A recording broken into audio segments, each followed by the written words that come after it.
Reformas al reglamento que rige el Poder Judicial en poder de Telenoticias cambia las reglas de la gobernanza y otorga amplios poderes a Sala Constitucional. Suplantación de poderes, limitaciones a la presidencia de la Corte y otras acciones poco democráticas. Contempla propuesta de reforma al reglamento del Poder Judicial, advierten constitucionalistas.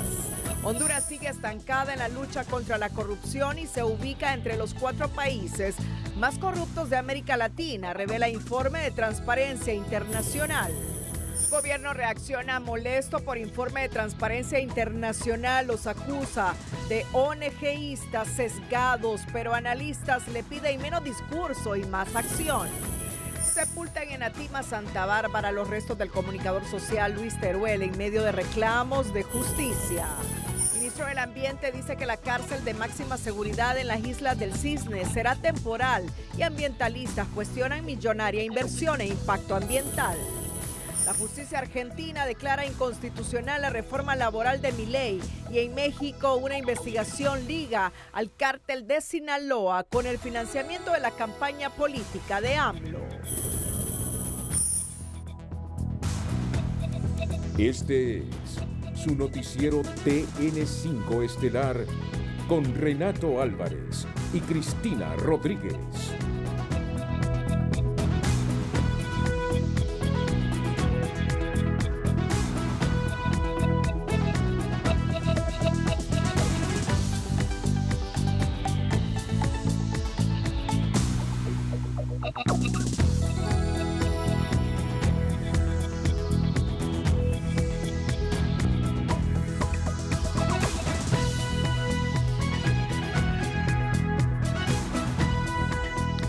Muy buenas noches, Honduras. Bienvenidos a la emisión de este martes 30 de enero.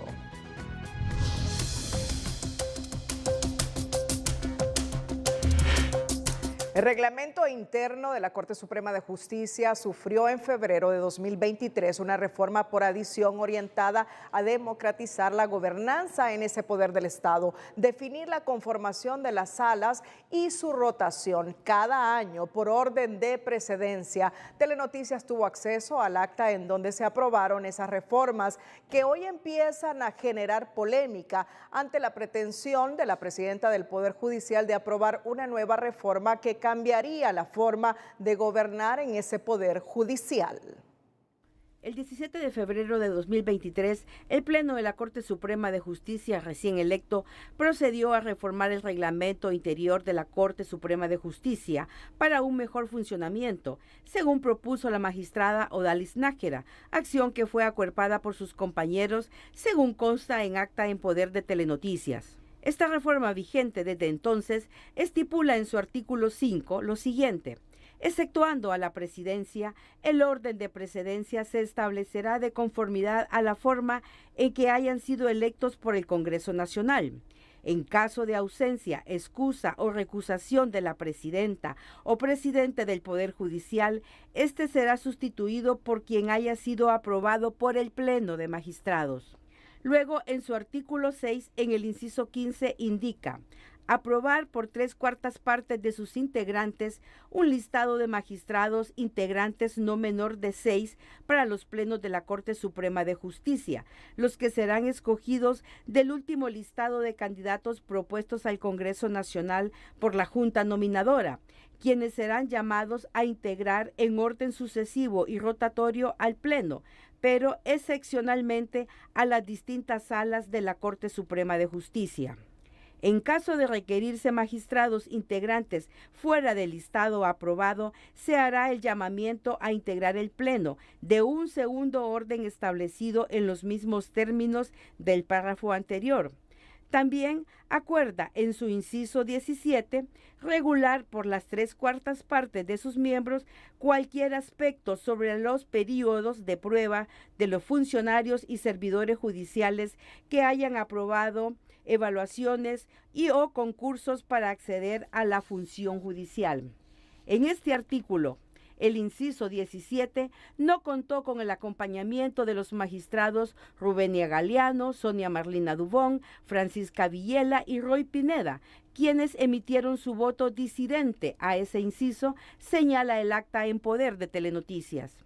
En la búsqueda de los contrapesos para la gobernanza interna, las reformas por adición aprobadas al reglamento en su artículo 8 señala: en los casos de excusa, recusación o licencia de los magistrados o magistradas de una sala, será llamado a integrar cualquier otro magistrado de las demás salas. El llamamiento lo hará la presidencia de la Sala de lo Constitucional o cuando corresponda la coordinación de las respectivas salas. Y solo en el caso de que ninguno de los 15 magistrados pueda conocer, se llamará a los magistrados y magistradas integrantes permanentes para el Pleno.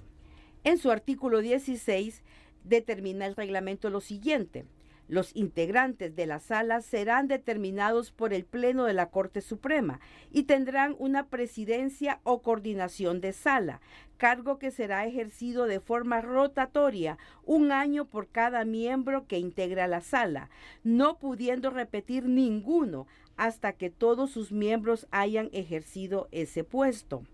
Una vez aprobada la integración de las salas, solo se podrán cambiar la misma con el voto de 3/4 partes de sus miembros de la Corte Suprema de Justicia.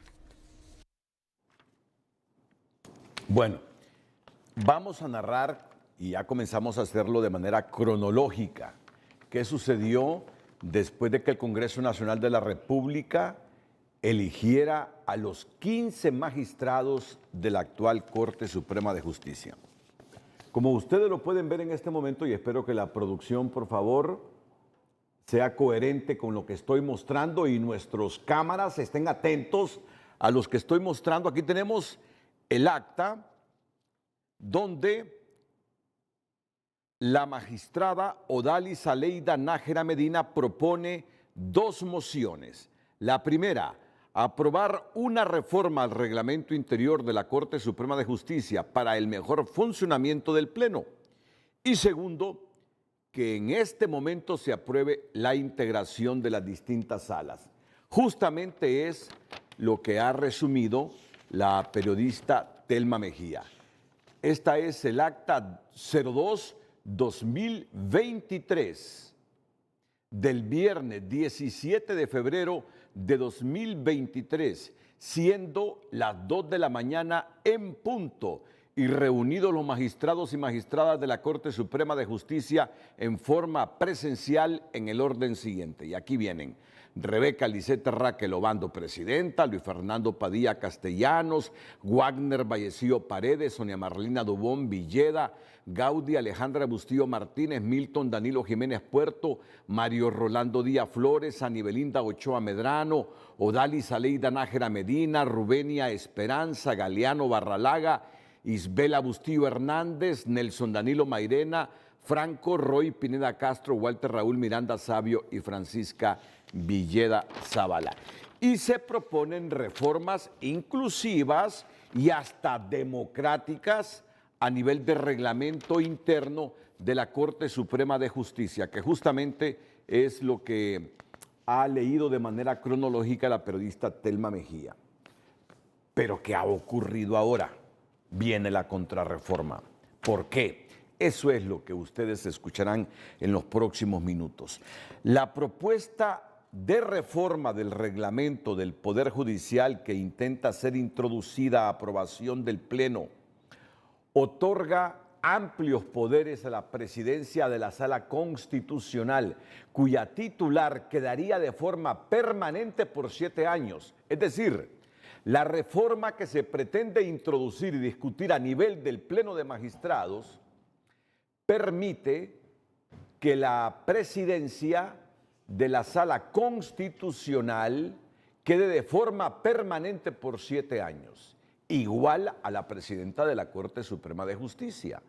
Tiene atribuciones incluso sobre el Pleno, elimina contrapesos para integrar magistrados y rompe el orden de precedencia en la rotación de las salas. Esto es lo que encontró Telenoticias. Quedaría sin rotación la Sala Constitucional y sí las otras salas que conforman la Corte Suprema de Justicia, lo que ya se ha comenzado a llamar como la contrarreforma que pretende introducir la actual presidenta de la Corte Suprema Raquel Obando. Telenoticias tuvo acceso a la propuesta de reforma o contrarreforma que pretende introducir al Pleno la presidenta de la Corte Suprema de Justicia para cambiar las reglas del juego en la gobernanza con que han venido trabajando hasta ahora y que otorga poderes discrecionales a la presidencia de la Sala Constitucional y limita incluso facultades propias del Pleno de la Corte y de la presidencia de ese poder del Estado. Esa propuesta contempla reformar los artículos 5, 6, 8 y 16 del reglamento que los rige actualmente. El artículo 5 que se propone reformar señala lo siguiente: que el cargo de la presidencia de la Corte será ocupado por la persona que designe el Congreso y que, en caso de ausencia, causa de excusa o recusación, la presidencia del Poder Judicial será ocupada por quien designe la presidenta Raquel Obando y solo en caso de no hacer designación, el cargo será ocupado por quien presida la Sala Constitucional. También señala que todas las salas de la Corte de Justicia, excepto la Sala Constitucional, tendrán un coordinador o coordinadores. El cargo de coordinación durará 1 año y será rotatorio siguiendo el orden de precedencia. La presidencia de la Sala Constitucional, señala el proyecto de reforma, tendrá una duración de 7 años y será ocupada por el magistrado o magistrada que designe la presidencia del Poder Judicial. En caso de ausencia del presidente o presidenta de la Sala Constitucional, el cargo será ocupado por quien designe la presidenta o presidente de la Sala Constitucional o, en su defecto, por la presidenta o presidente de la Corte Suprema de Justicia. En el artículo 2, numeral 15, se elimina la aprobación de las 3/4 partes de los miembros del Pleno para la integración de magistrados. Se elimina tomar en cuenta la lista de la Junta Nominadora y se contempla la integración de magistrados de Cortes de Apelaciones en caso de que los magistrados integrantes permanentes no sean suficientes. También en el inciso 17, que había sido objetado en el reglamento por contemplar la votación de 3/4 partes de los miembros del Pleno, en esta propuesta de reforma también es eliminado.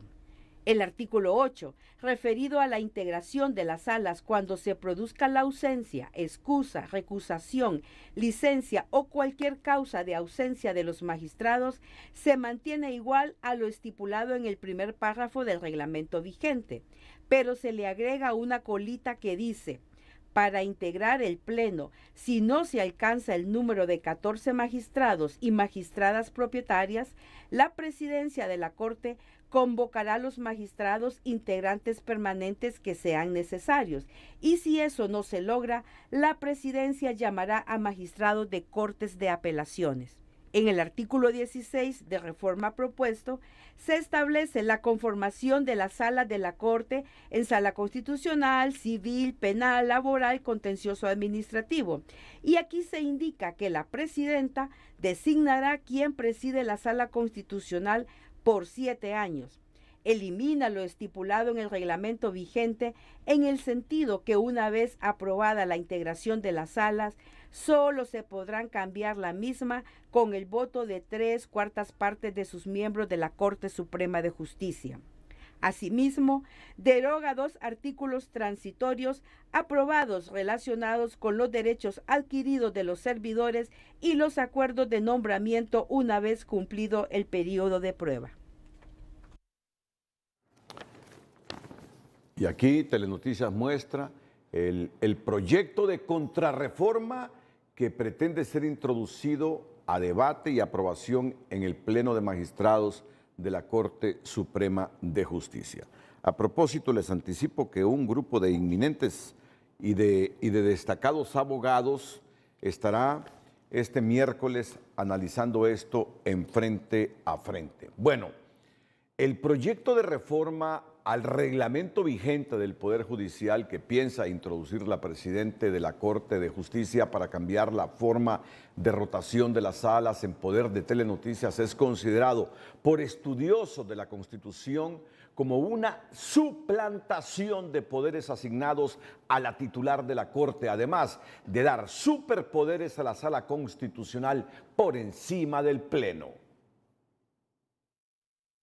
Telenoticias tiene en su poder la propuesta de contrarreforma a los artículos 5, 6, 8 y 16 del reglamento interno de la Corte Suprema de Justicia que estaría presentando la presidenta del Poder Judicial, Rebeca Raquel Obando, a menos de un año de haber sido reformados por adición en la primera sesión de pleno que sostuvieron los actuales magistrados, la misma noche de su elección el 17 de febrero del 2023. El artículo 5 establece que todas las salas de la Corte Suprema de Justicia, a excepción de la Sala de lo Constitucional, tendrán un coordinador o coordinadora que durará un año y será rotatorio. No obstante, la presidencia de la Sala de lo Constitucional, en la actualidad a cargo de la magistrada Sonia Marlina Dubón, tendrá una duración de 7 años, es decir que no será rotatorio. En caso de su ausencia, el cargo será ocupado por quien ella misma designe o en su defecto por la presidenta de la Corte. Un artículo que enciende las alarmas en esta abogada constitucionalista, para quien es un hecho que se pretende violentar la alternabilidad en la rotación de esa sala. Pero no solo eso, también la intención sería que la presidenta de la Sala de lo Constitucional suplante las atribuciones del Pleno y de la misma titular de la Corte Suprema. Porque está delegando en una presidencia de la Sala Constitucional las atribuciones que le son propias a la presidenta de ese Poder Judicial. 2, le están dando atribuciones a la presidente o a la presidente de la Sala Constitucional, atribuciones que son propias del Pleno de la Corte Suprema de Justicia. 3, la posibilidad de que sea permanente la Sala Constitucional abre el camino para establecer una especie de dictadura, por decirlo así, o de degeneración de las atribuciones que le corresponden a una sala constitucional. Y es que ese mismo enunciado establece que en caso de ausencia de la persona que ocupa la presidencia de la Corte o cuando exista causa de excusa o recusación, el cargo será ocupado por la persona que ejerza la presidencia de la Sala de lo Constitucional, siempre y cuando la titular del Poder Judicial no designe a nadie más, cuando esa facultad en la actualidad es de los 15 magistrados que conforman el Pleno. Para el abogado Oliver Erazo, la redacción de esta propuesta de contrarreforma deja mucho a la imaginación, pues todo parece indicar que lo que se busca es lograr el control absoluto del Poder Judicial a través de la Sala de lo Constitucional, lo cual resulta peligroso incluso para la misma presidenta de la Corte, Rebeca Raquel. Somos del imprevisto todos los seres humanos. Imagínense una enfermedad o un periodo largo de enfermedad, ¿quién tendría que asumir? ¿Sería directamente la presidenta de la Sala de lo Constitucional o el presidente de la Sala de lo Constitucional? ¿Quién es en este momento? ¿Y qué significa de que asuma una posible ejercicio de la titularidad del Poder Judicial en caso de una ausencia temporal o permanente de la presidenta actual de la Corte Suprema de Justicia? Indiscutiblemente, a través de los poderes judiciales se han consolidado las dictaduras de izquierda y de derecha. El artículo 16 con su pretendida reforma también despertó inquietudes entre los profesionales del derecho, sobre todo porque recaería en la presidencia de la Corte la designación del orden de precedencia de los 15 magistrados, cuando eso corresponde al Congreso, órgano que los elige. Asimismo, se excluye el mecanismo de votación por 3/4 partes de la totalidad de los magistrados para tomar decisiones, de manera que se retorne a las votaciones por mayoría simple.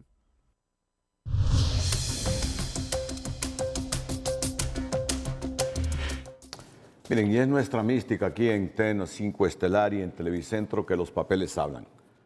Aquí está el acta donde Odalis Nájera, la magistrada de la Corte Suprema de Justicia, presentaba las 2 mociones para hacer más transparente estos procesos en la Corte Suprema de Justicia.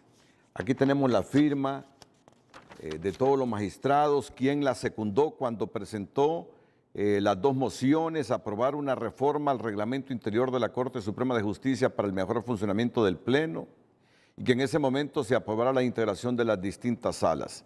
El magistrado que secundó la moción fue Luis Fernando Padilla.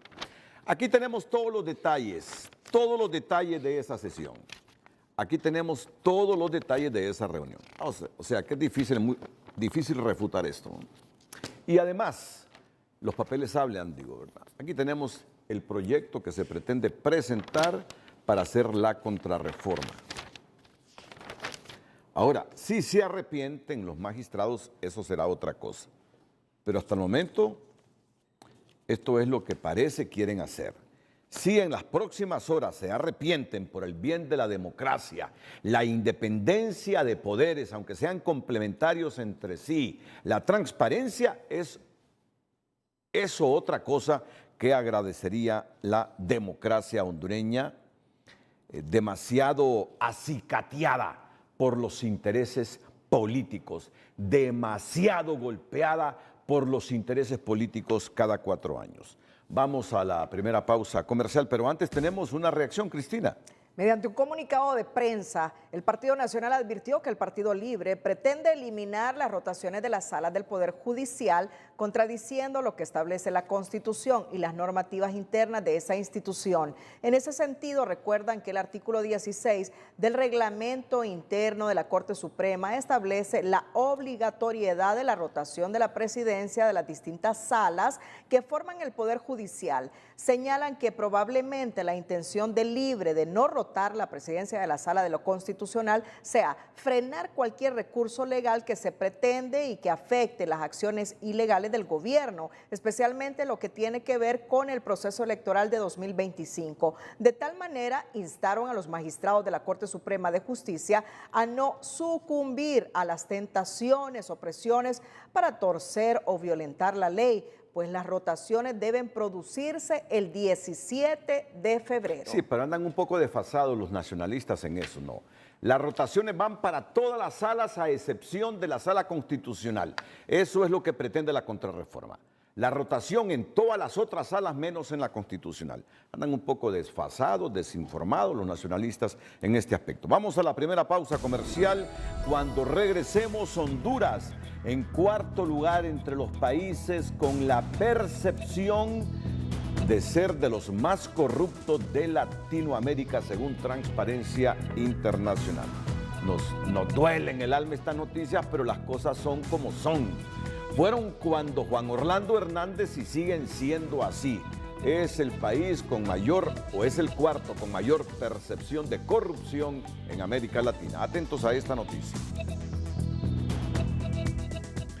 Bueno, hoy se está desarrollando sesión en el Congreso Nacional. Yo sé que ustedes se sorprenden. En el Congreso están sesionando. Seguramente en sus casas estarán reflexionando, preguntándose y admirados. Y algunos incrédulos dirán, ¿está sesionando el Congreso Nacional de Honduras? Pues aunque usted no lo crea, el Congreso Nacional de Honduras está sesionando. José Andino, buenas noches. Buenas noches, así es la segunda sesión ordinaria ya de la tercera legislatura de este poder del Estado y hoy están aprobando varios préstamos, entre ellos 2 para salud. El primero es de $150 millones con el Banco Interamericano de Desarrollo BID. ¿Y para qué son estos fondos?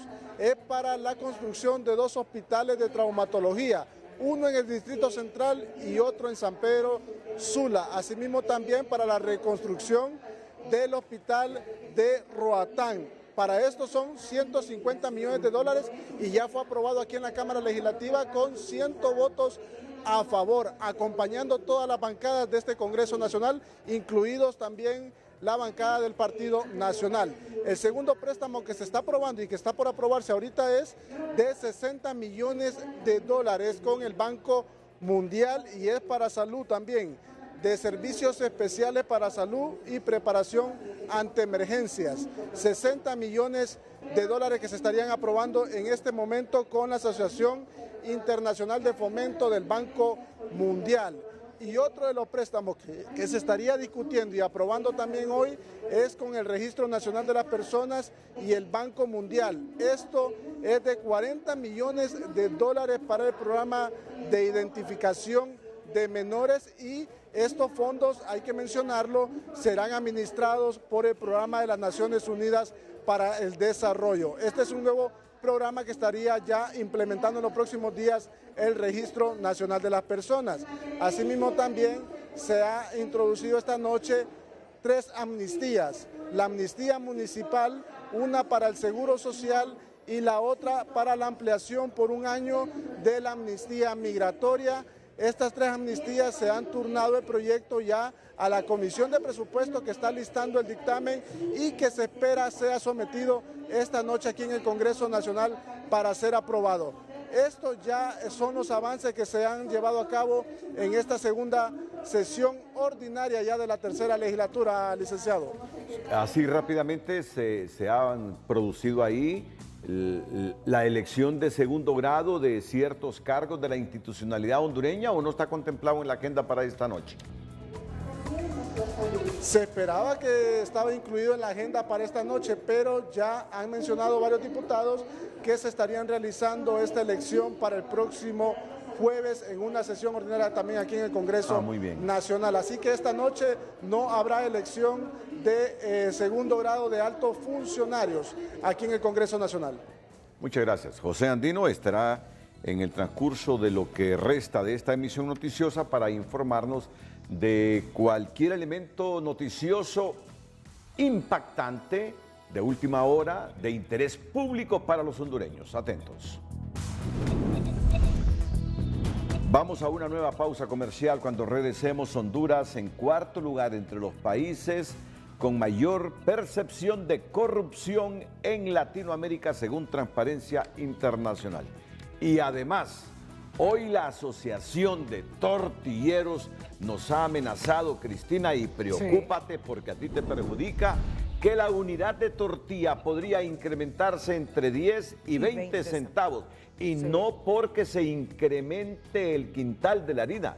Ya te darás cuenta por qué están diciendo que nos van a subir entre 10 y 20 centavos el precio de cada tortilla. Pero antes, en nuestra sección del emprendedor, es para el doctor Isel Samano, un médico pediatra de origen mexicano que arribó al país hace más de una década, enviado por la Cruz Roja Internacional. Su tiempo libre lo utiliza para trabajar en la reparación de electrodomésticos en su pequeño taller El Plateado. El emprendedor de hoy es presentado por Banco Ficosa. Queremos que llegues lejos. Banco Ficosa.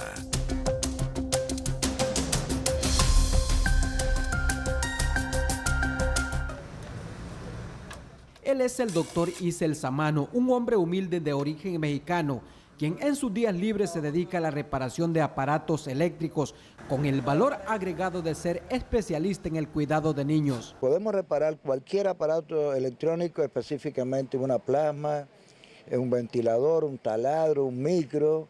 Exhorto a las personas que no boten esos aparatos, que a veces están botando su propio dinero.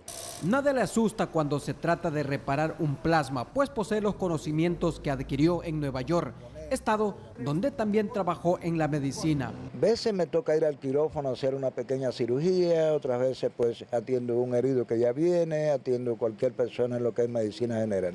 Desde su llegada al país se ubicó en la 10 calle 2 avenida del barrio Medina.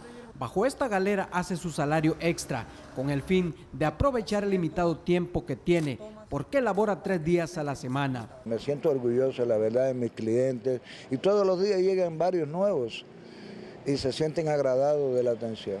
El doctor Isel Samano cura niños, repara electrodomésticos en su taller El Plateado, pero también es dueño de Pulpería Samano. Una pequeña pulpería para vender lo que es la alimentación básica. El cerebro hay que tenerlo ocupado para que no le entren bacterias. Su taller se llama Reparación de Electrodomésticos El Plateado, por ser fanático a la plata, y se pueden comunicar al número 9913-9477. Transparencia Internacional divulgó este martes los resultados del informe Índice de Percepción de la Corrupción 2023, el cual revela que Honduras se mantiene estancado y no ha conseguido progresar en la lucha contra la corrupción. Por tercer año consecutivo, el país mantiene una puntuación constante de 23 puntos de los 100 posibles y se ubicó en la posición 154 de 180 países evaluados. De acuerdo con el informe, a nivel latinoamericano, los países mejor evaluados fueron Canadá con 76 puntos, Uruguay con 73, Barbados y Estados Unidos alcanzaron 69, mientras que entre los peores evaluados destacan Honduras con 23 puntos, Nicaragua y Haití con 17 y en el último lugar Venezuela con 13 puntos. Es así que Honduras aparece en cuarto lugar entre los países con mayor percepción de corrupción de Latinoamérica. Miren, hay que diferenciar esto. Transparencia Internacional desde hace décadas lo viene diciendo.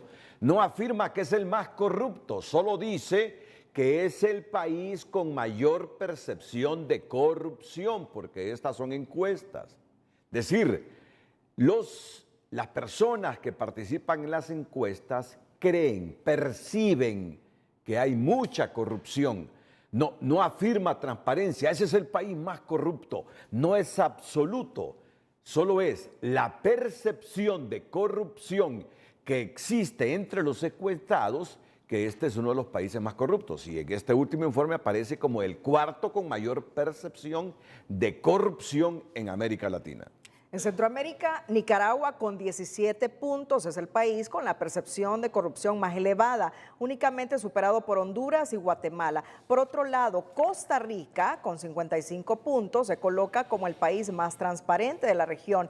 Específicamente en Honduras, la percepción de corrupción ha sido una constante en los últimos años. Solo en el 2015 y 2016 el país logró entrar en el umbral de 30 a 39 puntos. Actualmente varió 4 escalones en el ranking después de estar estancado en la posición 157 durante 3 años consecutivos.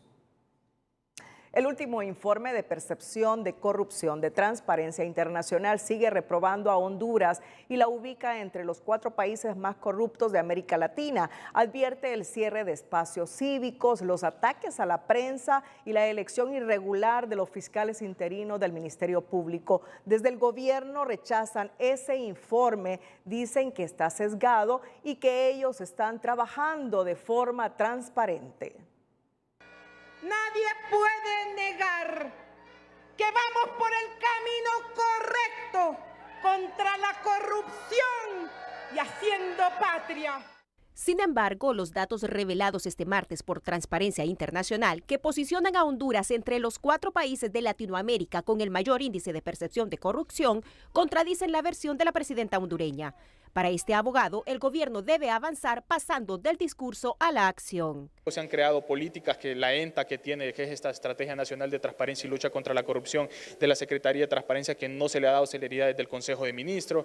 Tenemos otras políticas, otros planes de lucha contra la corrupción, pero que no se han aplicado. Y al no aplicarse, tenemos el principal problema en la práctica. Entonces, por eso el país no evidencia resultados. Además, otros factores como la elección de los fiscales interinos o el aumento de ataques contra la prensa han venido reduciendo el espacio cívico, vulnerando la democracia e impactando fuerte en la percepción de corrupción en Honduras. La reducción del espacio cívico, el que nadie quiere decir nada porque tiene miedo, porque es peligroso que ese grupo que ya oficialmente lo han dicho que existe, te ataque, te golpee, te amenace, o sea, todas esas condiciones vulneran la democracia. La democracia tiene contrapesos. La democracia no es que todos pensamos igual. El Consejo Hondureño de la Empresa Privada destaca que los resultados del informe afectan a la inversión. Santiago Herrera, gerente de política económica, asegura que un indicador de esta naturaleza muestra a los inversionistas extranjeros debilidad institucional y ausencia de seguridad jurídica. Avisora también que el ranking impactará en la aprobación de la cuenta del milenio este año. Cada vez que sale este índice, pues esperamos que mejore, y si no alcanzamos un indicador de al menos 50, jamás vamos, por ejemplo, a acceder a un nuevo compacto de la cuenta del milenio. Eso ya lo sabemos. Todos los noviembre no nos sorprende de que la cuenta del milenio diga no, Honduras no accede. ¿Por qué? Porque el índice de corrupción no llena las expectativas. Mientras tanto, en el gobierno aseguraron un total compromiso en la lucha contra la corrupción y señalaron que el informe fue creado por ONGs que tienen su propia agenda, sesgos ideológicos y prejuicios políticos. Número uno, que hay un sesgo y hay un interés detrás del posicionamiento y la publicación de este informe en este momento contra esta administración. Número dos, que el problema de la corrupción es histórico, es estructural en nuestro país, que estamos haciendo avances importantes contra un escenario que venimos arrastrando de 12 años al menos. En esta edición, el índice de percepción de corrupción enfatiza en la relación entre la corrupción y el debilitamiento de los sistemas de justicia, señalando que los gobiernos autoritarios que menoscaban la justicia profundizan la impunidad en el país. Gabriela Lobo, Telenoticias. Este día fueron sepultados en la comunidad de Atima, Santa Bárbara, los restos del comunicador social Luis Teruel en medio de la consternación y los reclamos de justicia. El féretro que carga el cuerpo del comunicador social Luis Teruel recorrió las calles polvorientas del municipio de Atima por última vez, para luego ir a su último descanso en el Campo Santo, donde familiares, amigos le dieron el último adiós. Si creyeron que con matarlo apagan esta voz, pues hoy la voz la alzamos cada uno de nosotros. Y no hay que cansarnos como pueblo de Atima en pedir justicia por nuestro hermano Luis. Y otra cosa, pedirle a Dios, ¿verdad?, por su alma, para que Dios tome en cuenta toda esa riqueza que se llevó.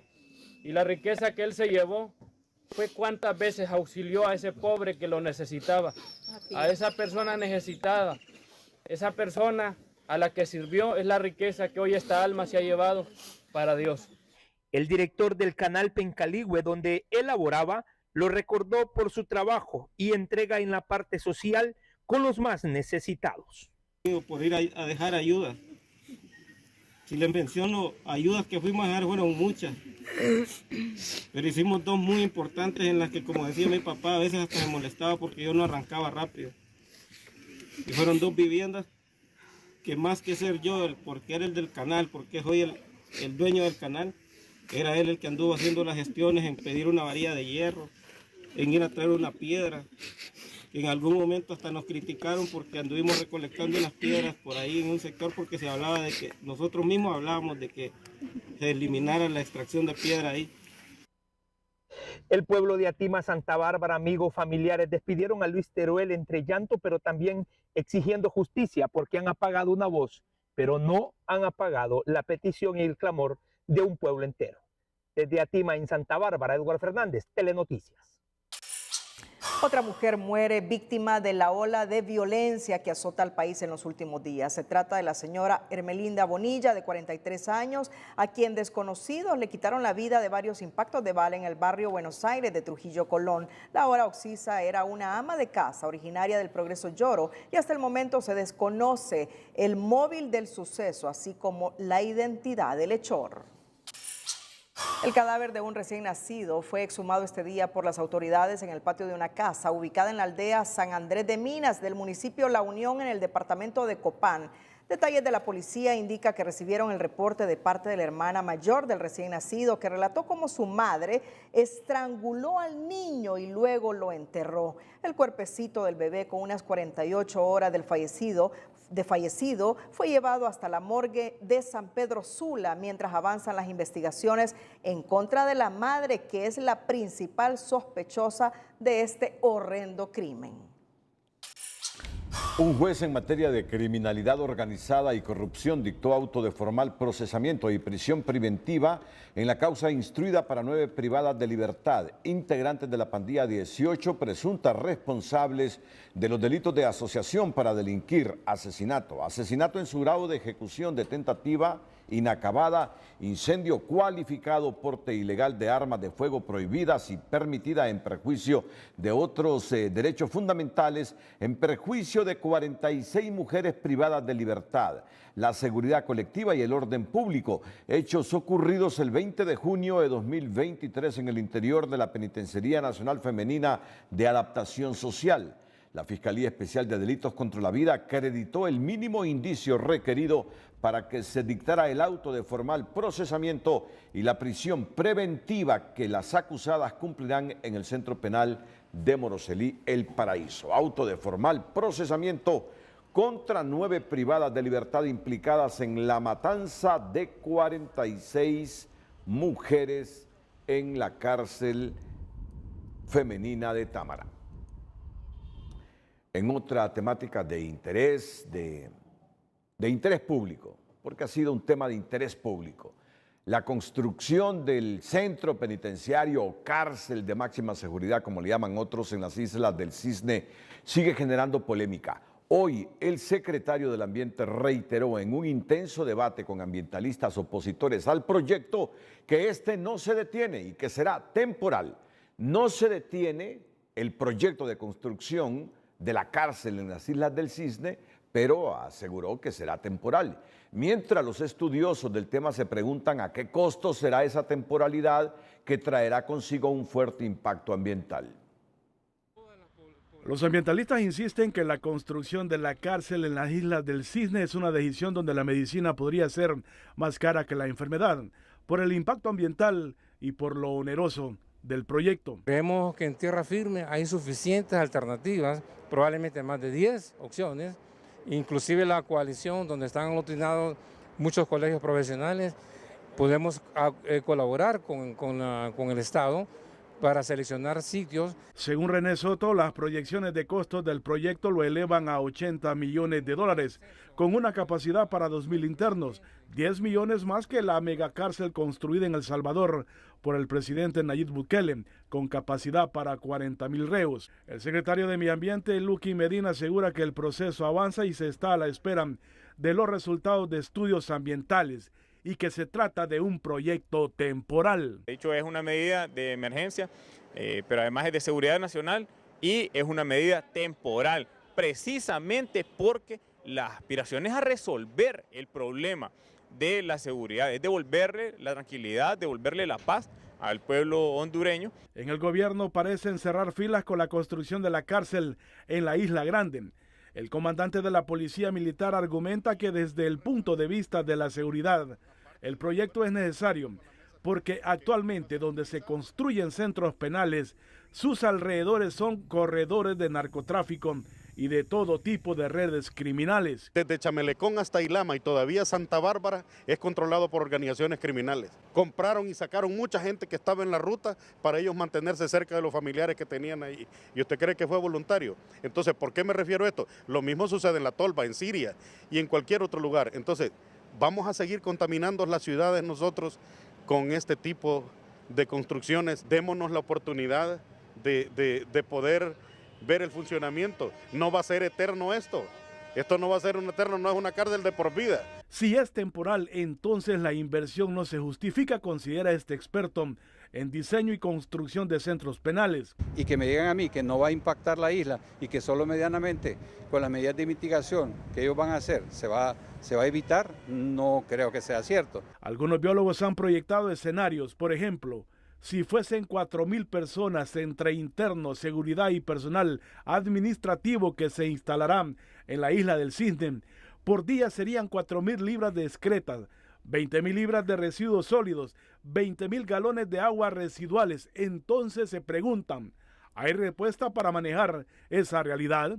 Hay toda una planificación en torno a la construcción de la planta de tratamiento de aguas residuales, a la desalinización de agua para poder tener acceso a agua potable, al manejo de los desechos sólidos, al reciclaje de todo la materia orgánica. En medio de estas preguntas, el proceso para la construcción de la cárcel en las Islas del Cisne avanzan y en las próximas semanas tendrán los resultados de los estudios, aseguran las autoridades gubernamentales. Mientras el gobierno de Honduras no da marcha atrás con la construcción de la cárcel en las Islas del Cisne, diversos sectores lamentan que el Gran Penal Noroccidental en la acequia Santa Bárbara cada día se deteriora luego de ser abandonada en el gobierno del expresidente Juan Orlando Hernández y hoy solo árboles cubren su estructura. En total abandono se encuentra la megacárcel noroccidental ubicada en la acequia Naco Santa Bárbara, llena de malezas y grandes árboles, cubren su deteriorada estructura, cuyo proyecto fue suspendido en 2016 sin explicación alguna por altos mandos del gobierno que dirigió el expresidente Juan Orlando Hernández. De repente, intempestivamente, vino una orden del gobierno central de que ese proyecto lo iba a continuar el Ministerio de Seguridad y de esa forma pues nosotros no nos quedó más alternativa que retirarnos. El presidio fue diseñado para albergar 2.500 presos en un terreno de al menos 137 manzanas. 100 de ellas servirían para cultivar productos y ayudar en la rehabilitación del recluso. Tenía la esperanza de que las personas privadas de libertad podrían hasta sembrar hortalizas, frutas, verduras y exportarlas, porque hay 100 manzanas allí. El abandono de la cárcel de La Acequia resurge luego de la decisión del gobierno de construir uno de los presidios más grandes del país en las Islas del Cisne, a lo que este exdirector de centros penales le parece una decisión equivocada, porque Honduras tiene convenios internacionales para el trato de los privados de libertad. Parece que las pretensiones es ir a votar gente por allá para que nadie se acuerde de eso. Incorrecto totalmente. ¿Por qué? Porque Honduras no es una isla. Honduras obedece igualmente en sus relaciones internacionales precisamente con tratados establecidos con las Naciones Unidas. La visita que realizó la presidenta Xiomara Castro junto a la viceministra de Seguridad del año pasado revivió las esperanzas de quienes iniciaron este proyecto, pero tal parece que el viejo edificio continuará en las ruinas mientras avanzan los años. Sería justo y necesario que esa obra se finalice.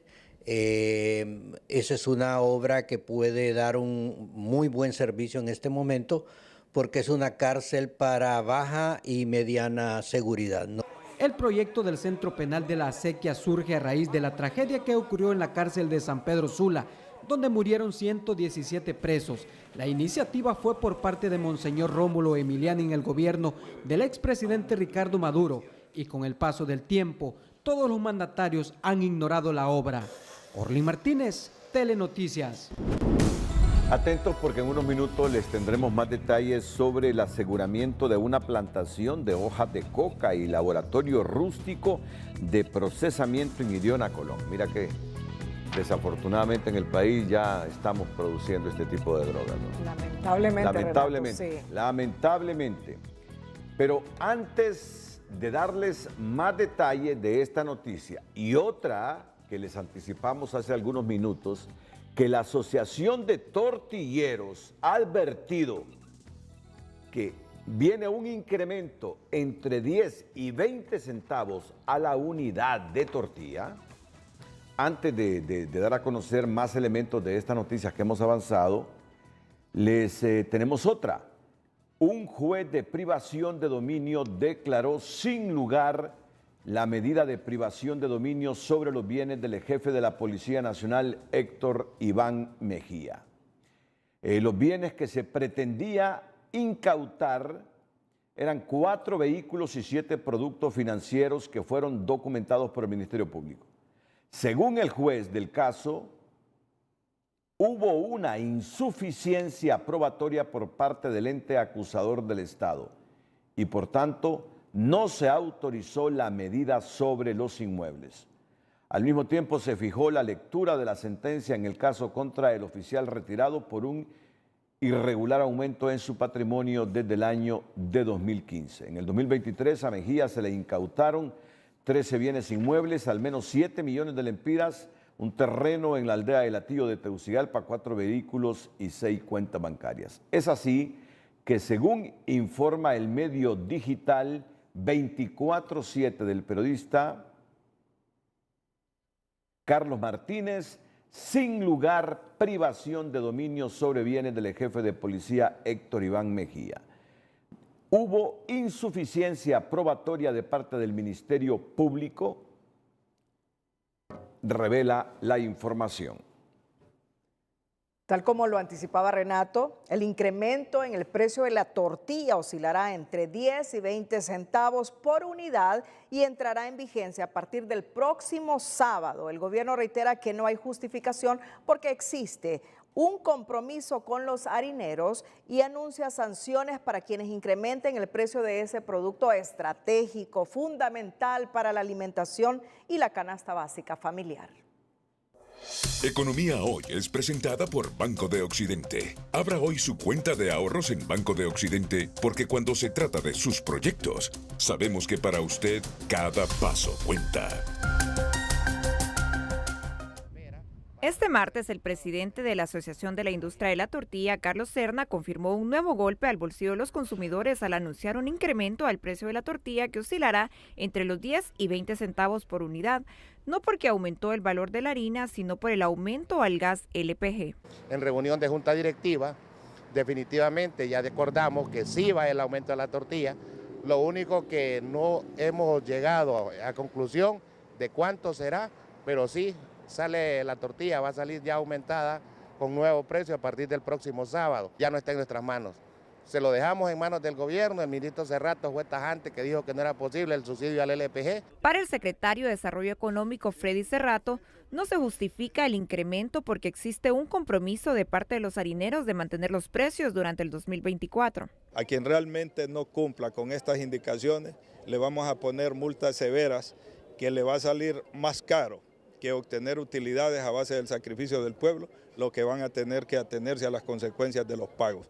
Las fábricas de tortillas están plenamente identificadas, existe una organización y ya se había hablado con ellos de que no hay incremento en el precio de la tortilla. Actualmente el precio de la tortilla es de 65 centavos, pero de concretarse el aumento subirá a 75 u 85 centavos, motivo por el cual la Secretaría de Desarrollo Económico anuncia severas multas y sanciones a los que aumenten el precio. Estamos haciendo un llamado al pueblo hondureño que se venga a abocar a la línea 115 o acá al centro cívico para poder contrarrestar cualquier tipo de especulación.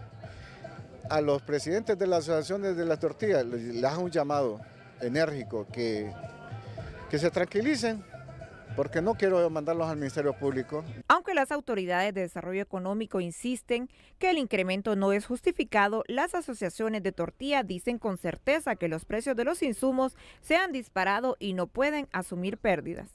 Defensores del consumidor manifiestan que el aumento de la tortilla es un duro impacto que afecta a las mayorías, en donde la tortilla es el principal sustento alimenticio, ya que se puede andar a pie o en bus, pero no con el estómago vacío. Leila Domínguez, Telenoticias.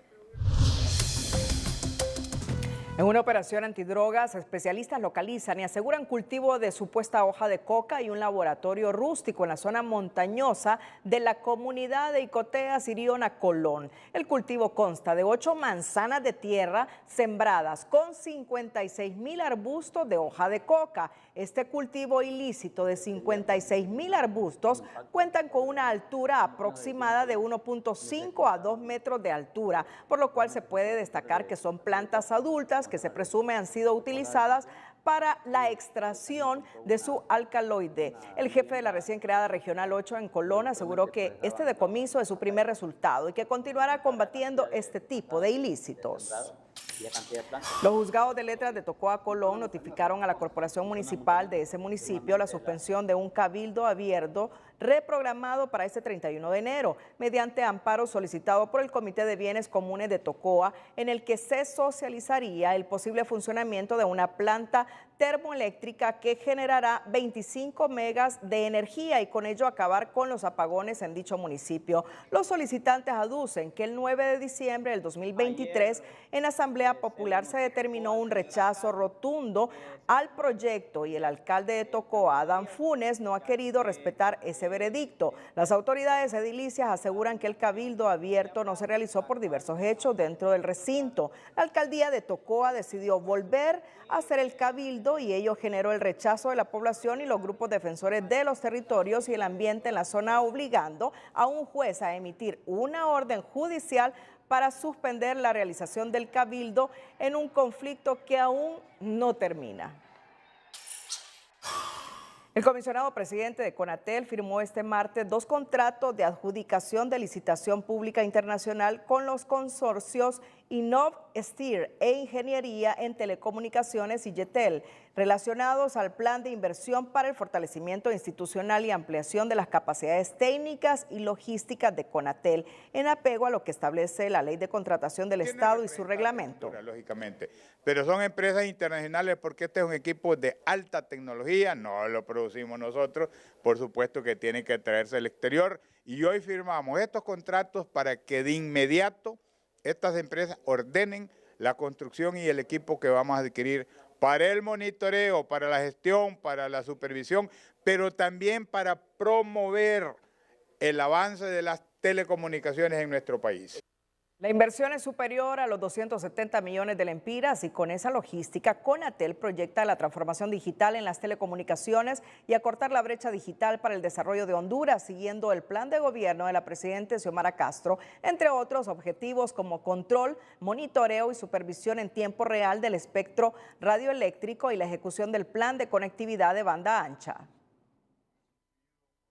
Vamos a construir a través de la Unión Internacional de las Telecomunicaciones, con las cuales hemos suscrito un convenio, una nueva ley de las telecomunicaciones que nos abarque a todos los sectores, todos los empresarios en esta línea, para que sea una ley consensuada, que apoye, que proyecte, que promovamos las telecomunicaciones, igualmente que haya una regulación eficiente y efectiva para hacer el buen uso de ese bien natural propio del pueblo como es el espectro radioeléctrico. Otro objetivo de Conatel es mejorar la calidad de los servicios de telecomunicaciones que los operadores ofrecen en el país, con una mejor regulación del mercado orientado a la protección del usuario. Las divisas por exportación de café registran una caída del 14% en los primeros 4 meses de la actual cosecha cafetalera, debido a la disminución del precio internacional y una menor producción, según el reporte del Instituto Hondureño del Café, en el que detallan que la cantidad de quintales exportados ha disminuido en un 9% y el precio bajó en dólares por quintal. Esta situación empeora la crisis en el sector café, ya que los productores aseguran que los ingresos que obtienen actualmente no les permiten invertir en la fertilización de sus fincas, lo que sigue reduciendo la producción. La progresiva caída de las reservas internacionales empieza a generar preocupación entre algunos sectores por los efectos negativos que pueda tener la economía, tras advertir una fuerte salida de capitales por la incertidumbre en que vive Honduras. La reducción de las reservas internacionales en 194 millones de dólares en este mes genera sorpresa y temor, explica esta experta en banca y finanzas, al indicar que Honduras tiene un sano nivel de reservas, pero la progresiva caída que está mostrando es un síntoma que puede tener efectos negativos en la economía. Obviamente esto genera hasta cierto punto temor. Hay que crear las estrategias para que esta disminución progresiva no siga avanzando, ya que esto va a tener repercusiones negativas, como cuáles, afectación de la inversión extranjera directa, ya que indicadores como liquidez y solvencia son claves. Algunos analistas indican que la disminución se deriva de una caída en las exportaciones, un aumento de las importaciones y un bajo ingreso de remesas. Sin embargo, hay quienes también afirman que se habría registrado una fuerte salida de capitales a otros países. Y esta incertidumbre, esta especulación es lo que está generando esa alta demanda. ¿Y qué hacen los inversionistas o empresarios? Pues poner su dinero en otras fuentes con mayor sistema de seguridad para no afectar la operación de sus negocios. ¿En otros países? En otros países. Las autoridades del Banco Central no explicaron a qué se debió la fuerte reducción en las reservas durante el mes de enero, pero aseguran que el ambiente es de certidumbre y que a partir del mes de febrero empezarán a ingresar más divisas a la economía.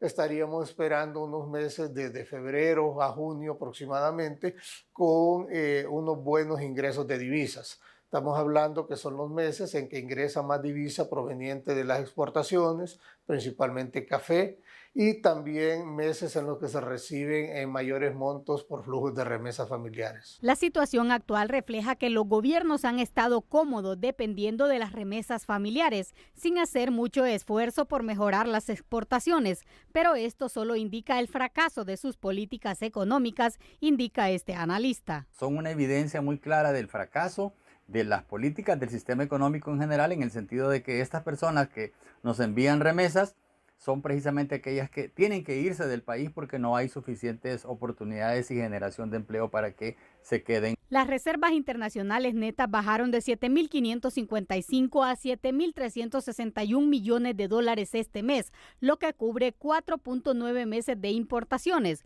por encima del 3.3 meses que exige el Fondo Monetario Internacional. Pero lo preocupante es que en los últimos 2 años, estas reservas cayeron en más de 1.300 millones de dólares. Sara Carranza, Telenoticias.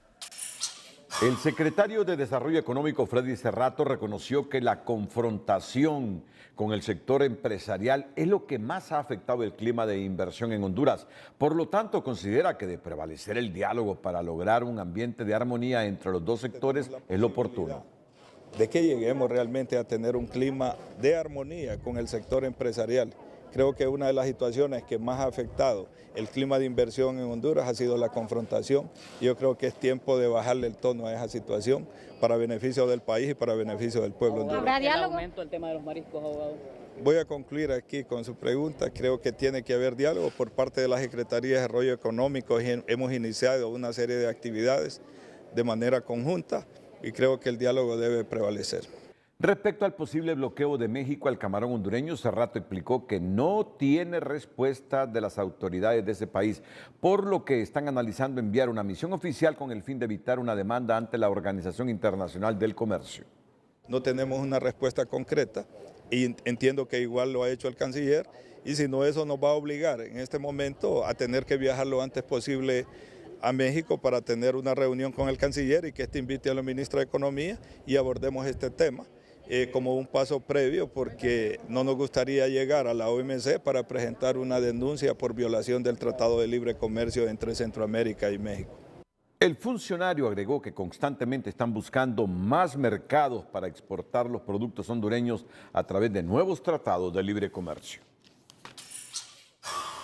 El secretario de Infraestructura y Transporte, Octavio Pineda, confirmó este martes que actualmente se está en un proceso de verificación de bienes, auditorías y evaluación del personal previo a recibir las llaves del aeropuerto Toncontín, que pasará a la administración del Estado el próximo 29 de febrero.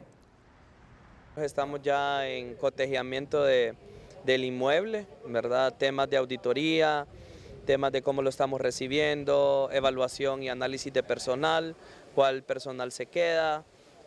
Sobre todo porque bueno, es una empresa privada que lo está manejando. Cómo lo vamos a poner a operar ya sería como esa segunda fase de poder evaluar cómo están las luces de la pista, señalizaciones, temas de mangas, entre otros. Luego que Toncontín pase bajo la administración del Estado, el siguiente paso es la habilitación para vuelos regionales entre Tegucigalpa, Managua, San Salvador y Guatemala, amparados en el Convenio Centroamericano de Libre Movilidad CA4, donde se categorizarán como vuelos nacionales. En educación financiera le contamos cómo hacer de sus finanzas unos superpoderes con consejos prácticos. Educación Financiera es presentada por Banpaís. Regresan las clases y las compras de los útiles escolares. Divídelo todo a 0% interés con tus tarjetas de crédito Banpaís. Vista de rayos X. Utilice las ofertas especiales. No se deje sorprender solo por el producto. Analice muy bien la promoción y recuerde preguntarse si realmente lo necesita. Elasticidad extrema. ¿Qué le parecería ocuparlo al recibir dinero? Aproveche su dinero al máximo. ¿Cómo lo consigue? Realizando un presupuesto muy preciso y realista. Invisibilidad. Que su buen historial crediticio sea quien hable por usted. Recuerde que mientras más limpio lo tenga, las posibilidades de obtener un crédito serán mayores.